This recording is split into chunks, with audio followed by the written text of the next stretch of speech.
बाल मंदिर के इस YouTube चैनल पर मैं नितिन शर्मा एक बार फिर आपका हार्दिक स्वागत करता हूं। दोस्तों, हमने लास्ट क्लास के अंदर जो टॉपिक शुरू किया था वो था कि विद्युत आवेश कोलाइड के अंदर विद्युत आवेश किस प्रकार से रहता है या कोलाइड का स्थायित्व जो होता है वो किस प्रकार से प्रदर्शित किया जाता है। इसके अलावा कोलाइड बनाते हैं तो धनात्मक कोलाइड और ऋणात्मक कोलाइड सॉल्व क्या होते हैं इसके बारे में हमने पढ़ा था, है ना। आज हम इसके अंदर एक चीज बताने जा रहे हैं कि जो ये कोलाइड बनते हैं, जो हमने कल 3 रासायनिक अभिक्रियाएं पढ़ी थी, याद है आपको AgNO3 वाली रिएक्शन, है ना। तो एक हमने ली थी, देखो एग्जांपल को मैं वापस इसमें एक बार रिपीट कर रहा हूं इसी के अंदर के, कि जैसे पहला लिया था AgNO3 प्लस Ki, इससे क्रिया करवाई तो क्या बना था AgI प्लस KNO3 बना था। अब AgI और Ag इन दोनों में ये माध्यम है ना, और ये क्या बना है कोलाइड बना है। तो इन दोनों के अंदर कौन सा आयन कॉमन था, उभयनिष्ठ था। तो आयन जो अपना उभयनिष्ठ था वो क्या था Ag। तो इसके हिसाब से जो कोलाइड बना था वो बना था, आपने पढ़ाया बताया था मैंने आपको Ag प्लस, जैसे ये AgI है कोलाइड है, अब इसको प्रदर्शित यूं करेंगे Ag प्लस के रूप में, तो क्या लिखेंगे AgI और Ag प्लस, ये इसके अंदर कोलाइड बना था, है ना। फिर हमने माध्यम चेंज किया, माध्यम चेंज करते अपन ने Ki लिया तो आयोडीन का ऋणात्मक सॉल्व बना था। अब वास्तव में ये क्या होता है, इसके अंदर जब आप इसकी संरचनाएं लेते हो तो इसकी संरचनाओं को अपन इस प्रकार से प्रदर्शित करते हैं कि सबसे पहले कोलाइड जो होता है ना, देखो मैं इसका एग्जांपल बता रहा हूं यहाँ पे, ये ना इसको यहां बता रहा हूं और दूसरा उदाहरण अपन यहां ले लेंगे, ठीक है ना। तो देखो क्या था हमारे पास कोलाइड AgI, है ना। तो AgI जो रहता है ना वो इस प्रकार से रहेगा AgI, ये है हमारे पास कोलाइड। इस कोलाइड के ऊपर कोलाइडी विलयन की सतह पर क्या होते हैं Ag प्लस आयन जो होते हैं ना उसकी एक परत बनती है या विद्युत स्तर बनता है जो स्थिर होगा, यानी इसमें इस विलयन की सतह पर ये Ag जो है ना Ag प्लस, ये जो Ag प्लस है इसके यूं रहते हैं आयन, देखो आप ये सतह के ऊपर क्या होता है इस तरह से अधिशोषित रहते हैं, ये इस तरह से, ठीक है। ये अपन पहली परत बना रहे हैं और ये पहली परत क्या होती है इसके अंदर स्थिर रहती है, मतलब इसके अंदर किसी भी तरह का कोई भी ये घूमेंगे नहीं। तो इसके अंदर क्या है तो Ag प्लस, ये है Ag प्लस के रूप में, ठीक है। ये पहला स्तर इसके ऊपर रहता है, लेकिन इनमें जो सेकंड परत बनती है, ध्यान दीजिएगा क्या है कि ये अधिशोषण की क्रिया हुई है।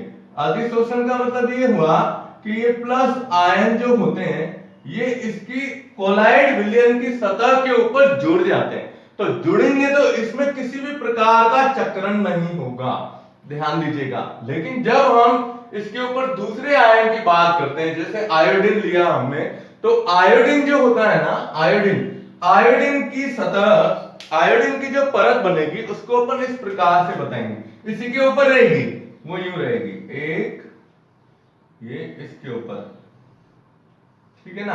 अब ये क्या होता है ये भी आपको बता देता हूं, ये सतह स्थिर नहीं रहती है, ये सतह क्या होती है इसके ऊपर यूं घूमती रहती है, ये I माइनस के रूप में, ठीक है, ये इस तरह से, क्योंकि विलयन में ये सारे क्या होते हैं इस तरह से जुड़े हुए रहते हैं, ये I माइनस, ठीक है। अब ये जो आप कोलाइड देख रहे हो, इस कोलाइड के अंदर अपन ये बताएंगे, ध्यान दीजिएगा कि ये तो है कोलाइड विलयन, ये क्या है कोलाइड विलयन, ओके, ठीक है। Ag की जो परत होती है ये होती है स्थिर विद्युत स्तर, स्थिर विद्युत स्तर के रूप में, और ये जो होती है बाहर वाली ये क्या होती है गतिशील विद्युत स्तर कहलाती है, गतिशील विद्युत स्तर के रूप में कहलाती है। तो ये मैंने जो चित्र बताया है वो चित्र है इसका, जिसके अंदर AgI Ag प्लस, ये और जब आपको ऋणात्मक वाला कोलाइड बनाना है तो आप क्या करोगे, माइनस वाले को अंदर ले लो, Ag वाले को बाहर बता दो। क्या करोगे, माइनस वाले को अंदर बताओगे और Ag वाले को बाहर बताओगे, तो माइनस वाली सतह इससे जुड़ी हुई रहेगी। तो ये इस तरह से, तो कोलाइड के अंदर वास्तव में ये होता है कि ये सतह है विलयन की, इसके ऊपर क्या रहेंगे, पहली परत आएगी, पहली परत अधिशोषित होती है, अधिशोषण हो गया। अब जो दूसरी परत आएगी वो दूसरे आयन की होगी, वो आयन की परत क्या होती है, इसके ऊपर गतिशील रहती है। गतिशील रहने का मतलब इसके साथ में सही रूप से बंध नहीं बना हुआ रहता है, लेकिन ये आपस में यूं क्या करते हैं, घूमते रहते हैं। अब घूमना भी ये होता है कि एक परत, अब देखो वास्तव में क्या होगा, ये घूमेगी तो ये घूमती है, या तो यूं घूमेगी या इस तरह से घूमती है, ठीक है। ये हमने लिया था AgNO3 वाला। और सबसे मेन आपको बोर्ड परीक्षा के अंदर एक और पूछ सकते हैं इसका एग्जांपल, वो ये है, ध्यान दीजिएगा, FeCl3 का उदाहरण अपन ने लिया था। तो FeCl3 का जल अपघटन करते हैं तो क्या बनता है, आयरन का हाइड्रोक्साइड प्लस इसमें साथ में क्या बनेगा, HCl, ठीक है ना। तो ये 3 आ गए, 3 के हिसाब से इधर क्या आ गया, 3। ये बना है हमारे पास कोलाइड, है ना। और कहा जाता था, हमने इसमें लिया था कि इन दोनों में Fe+3 आयन जो होते हैं वो क्या होते हैं इसके अंदर, तो FeOH का होल्थराइड प्लस Fe3+, इनको जोड़ोगे तो हमने ये बताया था FeOH का होल्थराइड और Fe, ये क्या बना था, धनात्मक कोलाइड, है ना। ये भी क्या है, धनात्मक ही है। अब आपको इसका, है ना, इस समीकरण का इस तरह का चित्र पूछा जाता है कि ये जो समीकरण है, इस समीकरण से आप विद्युत स्तर कैसे बताओगे। तो विद्युत स्तर बना सकते हो, सबसे पहले क्या लेंगे हम, बीच में FeOH का होल्थराइड, ठीक है। अब इसमें जैसे अपन ने इसको कलर इस प्रकार से बताया, इसमें थोड़ा चेंज कर देते हैं। इसमें चेंज कैसे करेंगे कि इसके चारों तरफ कौन सा है, Fe है। तो देखो मैं इसको यूं बता रहा हूं, ये Fe इसके साथ में यूं जुड़ गया, है ना। ये सारे क्या आ गए इसमें, ये अधिशोषण की परत आ गई, ये अधिशोषण। अब आप इसमें बताओ Fe3+, ये Fe+3 बताओ, +3 जो भी लिखो, ठीक है। ये बता दिया हमने इसके अंदर। तो ये फर्स्ट लेयर क्या होती है, क्या होगी, फर्स्ट लेयर स्थिर रहेगी, और दूसरी इसके ऊपर जो लेयर बनेगी वो अभी मैं अपन बताते हैं इसके अंदर क्या होता है। ये Fe+की पहली तो परत होगी Fe की, ठीक है। और दूसरी परत हम इसमें किसकी लेंगे, क्लोरीन की लेंगे। ये क्लोरीन है ना, तो क्लोरीन की, तो क्लोराइड की परत इस तरह से आप बताओगे, देखो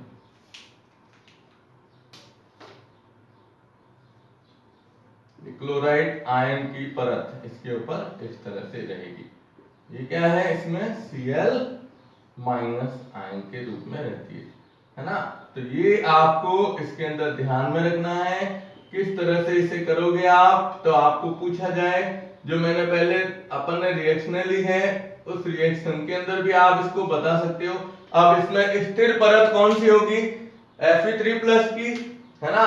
तो देखो इसमें क्या बताया, कोलाइड विलयन सबसे पहले लो, तो कोलाइड विलयन ये है, ये आया कोलाइड विलयन, कोलाइड विलयन, ठीक है। फिर ये Fe3+, ये क्या है, स्थिर, अपन ने क्या लिखा, विद्युत स्तर, ये विद्युत स्तर, ओके, स्थिर विद्युत स्तर, और ये अपने आ जाएगा गतिशील विद्युत स्तर, गतिशील विद्युत स्तर के रूप में रहती है, ठीक है ना। तो आपको इसमें ये दोनों डायग्राम ध्यान रखना है। इन डायग्राम में आप स्पष्ट रूप से यही बताओगे कि जब ये कोलाइडी विलयन के ऊपर आयनों का वर्णात्मक अधिशोषण होता है तो पहली परत जो होती है वो स्थिर रहती है, क्योंकि ये अधिशोषित हो जाती है इसकी सतह से, और दूसरी परत जो होगी आयन की, वह उसके ऊपर गतिशील अवस्था के अंदर रहती है, ठीक है ना। तो आप इसका स्क्रीनशॉट ले लो, और इसका हम जो पूर्ण परीक्षा के अंदर महत्वपूर्ण सवाल आता है, देखो 1 नंबर का ही है, लेकिन हमारे क्या है, बोर्ड में हम नंबर जब लाते हैं तो ये मैंने आपको बताया ना स्कोरिंग सब्जेक्ट है, तो स्कोरिंग सब्जेक्ट के हिसाब से आपको इसमें महत्वपूर्ण चीजें ध्यान यही रखनी है, क्या क्या टॉपिक आते हैं महत्वपूर्ण, उन चीजों को पढ़ लो अच्छी तरीके से, ठीक है। तो इसका स्क्रीनशॉट ले लो। ओके, अब हम लेते हैं इसका एक सवाल, 1 नंबर का सवाल है जिसका चित्र भी पूछा जाता है और आपको दोनों इसके अंदर ध्यान रखना है, ठीक है ना। तो चलिए, वो है, पूछा गया है कि विद्युत कण संचलन, नाम ध्यान रखिएगा, विद्युत कण संचलन से आप क्या समझते हैं, विद्युत कण संचलन से आप क्या समझते हैं, इसका चित्र बनाइए। इसका क्या पूछा जाता है, चित्र पूछा जाता है। तो हम टॉपिक ले रहे हैं विद्युत कण संचलन। इसकी परिभाषा 1 नंबर की पूछी गई है, बहुत बार पूछी गई है। तो क्या होता है कि जो कोलाइडी विलयन होते हैं, हमने पढ़े ना 2 प्रकार के, कितने 2 प्रकार, पहला धनात्मक कोलाइडिसॉल और दूसरा हम लेते हैं ऋणात्मक कोलाइडिसॉल।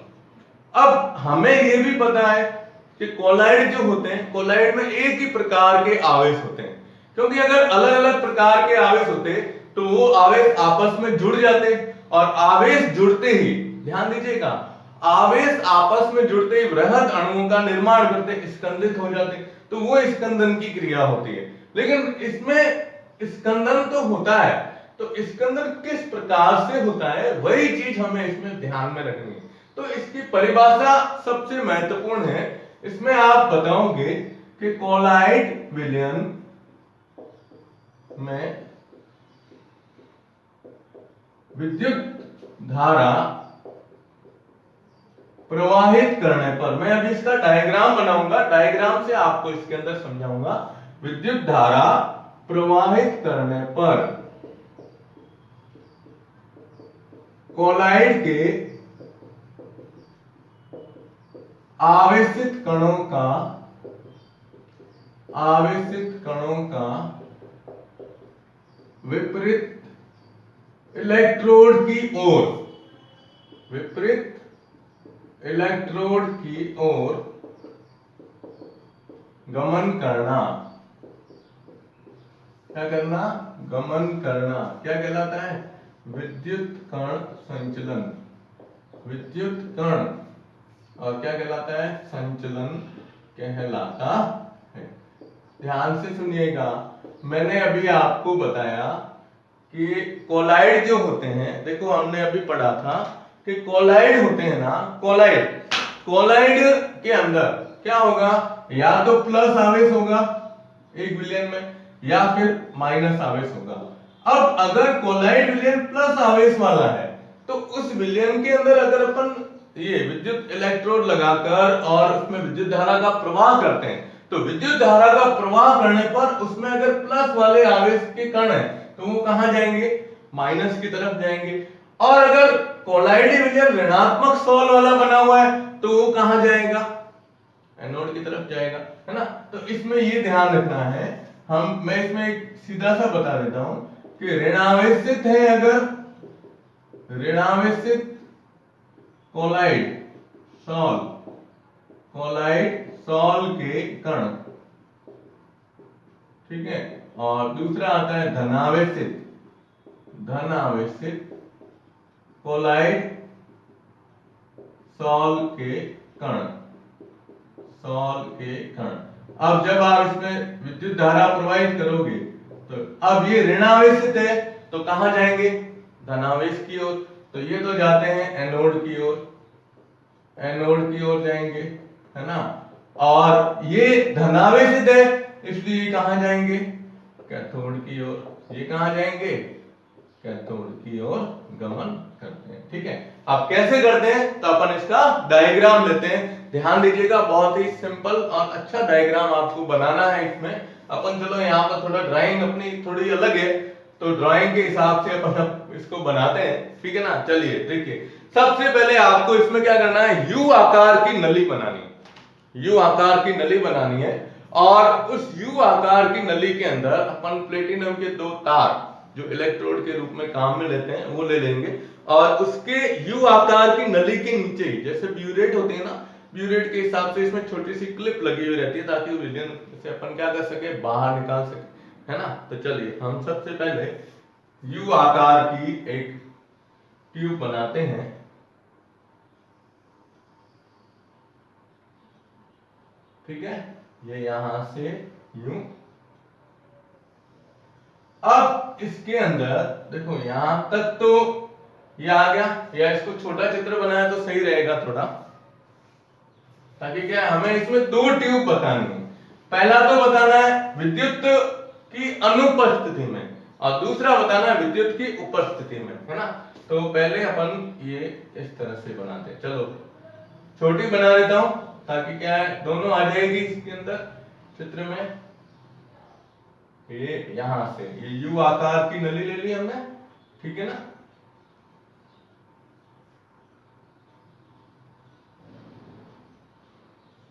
और इसके नीचे की तरफ इस तरह से, इसमें क्या होता है, ये क्लिप लगी हुई रहती है एक,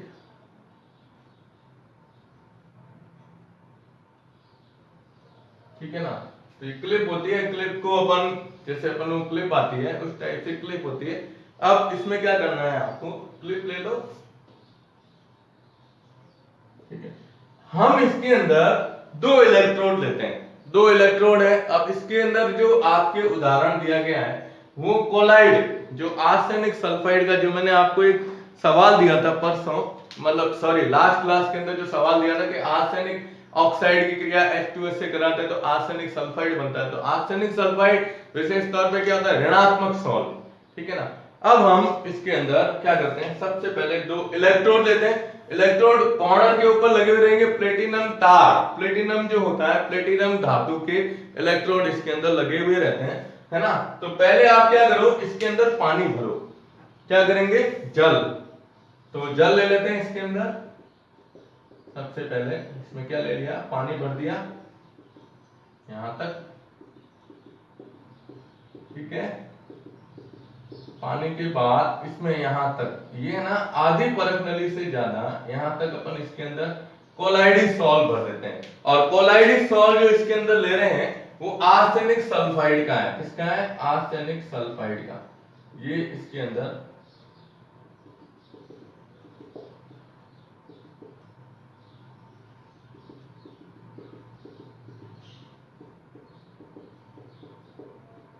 ठीक है। अब ये बता देते हैं इसको, थोड़ा आप क्या करना है, इसको दाग कर देना। और इसके अंदर प्लेटिनम तार के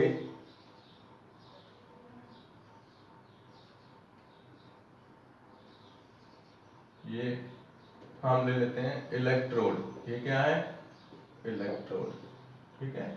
अब इस इलेक्ट्रोड के अंदर यहां पर जैसे आता है प्लस, एनोड है, और यहां पर क्या है, माइनस है, ठीक है। अब आप इसमें भर दें, इसको नामांकित कर देते हैं।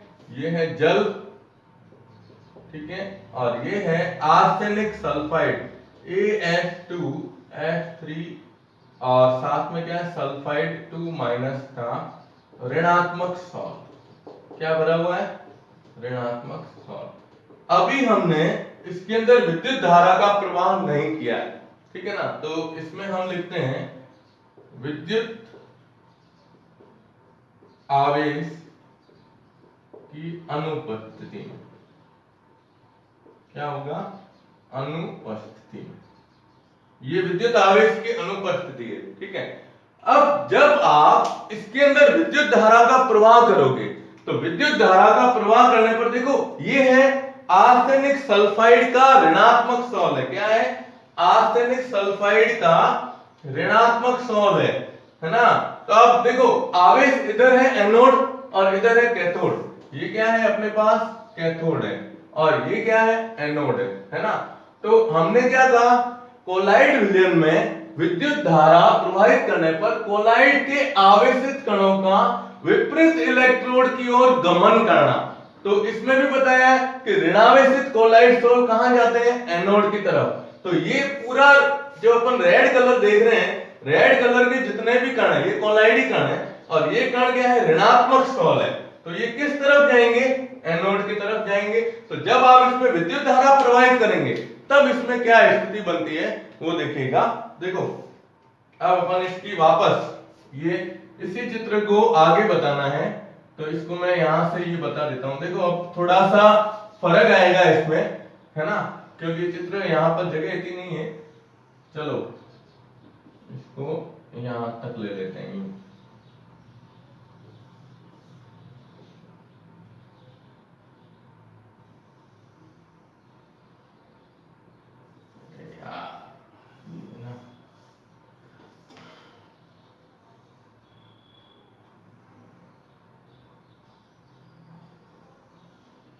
अब ये चित्र थोड़ा सा मैंने इसको फर्क किया है, आपको क्या करना है इसमें बराबर बनाना है, ठीक है।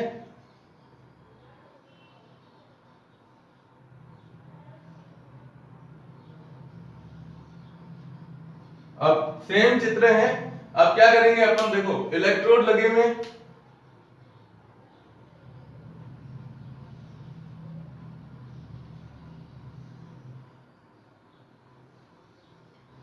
ठीक है। अब ये क्या था हमारे पास प्लस और ये है माइनस, ठीक है। अब विद्युत धारा का प्रवाह हुआ तो ये सारे कौन से ऋणात्मक सोल है, ये ऋणात्मक सोल सारे इधर आ जाएंगे, नहीं इस जगह पर इसका स्तर बढ़ जाएगा, जैसे ये है ना, ये यूं हो जाएंगे, पूरा इधर आ जाएगा विलयन,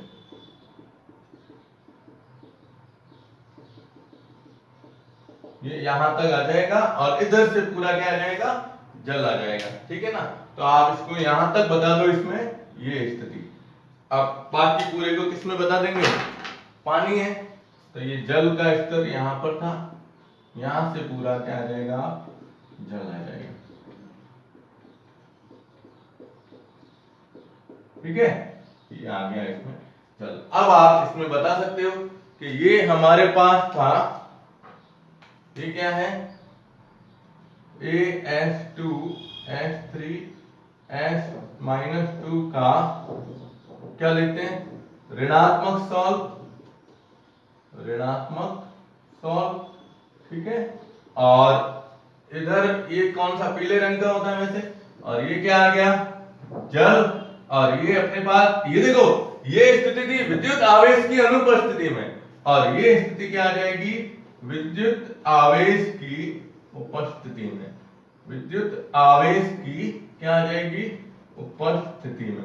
तो विद्युत आवेश की उपस्थिति में क्या हुआ, आप खुद देख रहे हो इसमें कि पहले कोलाइड सॉल्व जो था उसके कण इस तरह से थे, रेड मार्क में है देखो आप, ठीक है। और जब इसमें विद्युत धारा प्रवाहित की तो विद्युत धारा प्रवाहित करते हैं, यहां पर एनोड है ना, तो ये एनोड की तरफ सारे के सारे कण क्या हुए, विपरीत आवेश की तरफ, इस तरह से इसमें क्या होता है, अगर गमन होता है तो इसको विद्युत कण संचलन के नाम से जाना जाता है, ठीक है ना। तो ये आपको इसके अंदर ध्यान में रखना है, आप इसका स्क्रीनशॉट ले लो। ओके, तो आज हमने मुख्य रूप से पढ़ा कोलाइडी के अंदर विद्युत स्तर होते हैं, एक विद्युत स्थिर विद्युत स्तर होता है और दूसरा क्या होता है, गतिशील विद्युत स्तर होता है। जो स्थिर है वह तो कोलाइडी विलयन की सतह पर अधिशोषित रहेगा, ठीक है, और गतिशील है वो उसके चारों ओर गति करता रहता है। और दूसरा हमने पॉइंट लिया विद्युत कण संचलन। याद रखिएगा, वेरी मोस्ट इंपोर्टेंट ये सवाल है इसके अंदर। तो कोलाइड विलयन में विद्युत धारा प्रवाहित करने पर कोलाइड के आवेशित कणों का विपरीत इलेक्ट्रोड की ओर गमन करना, ये कहलाता है। तो ये आर्सेनिक सल्फाइड का पीले रंग का ही सॉल्व होता है। अब अपने पास पीला मार्कर नहीं था इसलिए अपन ने इसको क्या कर दिया, रेड मार्कर से बता दिया, ठीक है। और इसमें क्या हुआ कि ये ऋणात्मक सॉल्व है इसलिए एनोड की तरफ, ये ऊपर देखो आप, ये डायग्राम अलग है, हो ध्यान रखिएगा ये, ठीक है। तो ये प्लस की तरफ सारे कण क्या हो गए, संचलित होने, गतिशील होते रहे, तो इसको ही अपन क्या कहते हैं, विद्युत कण संचलन के नाम से जानते हैं, ठीक है।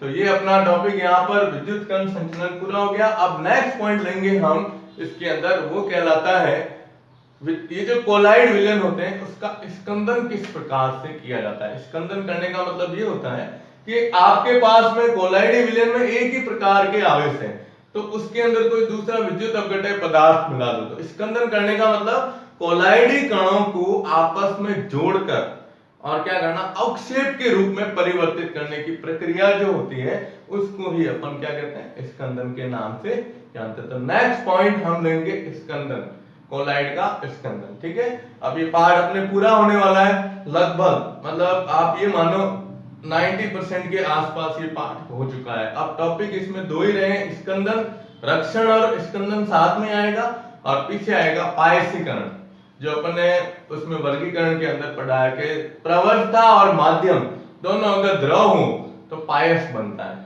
ठीक है, तो ये अपन लेंगे नेक्स्ट पॉइंट के अंदर। ओके, बाल मंदिर के यूट्यूब चैनल को सब्सक्राइब कीजिएगा, और वही आपको मैसेज पहले से ही दिया हुआ है कि कोई भी अगर वीडियो से संबंधित किसी भी सब्जेक्ट के अंदर अगर प्रॉब्लम होती है तो 8:30 से 9:30 के बीच में विद्यालय परिसर में आके, याद रखिएगा टाइमिंग 1 घंटे का है, 8:30 से 9:30 के बीच में। ठीक है, धन्यवाद।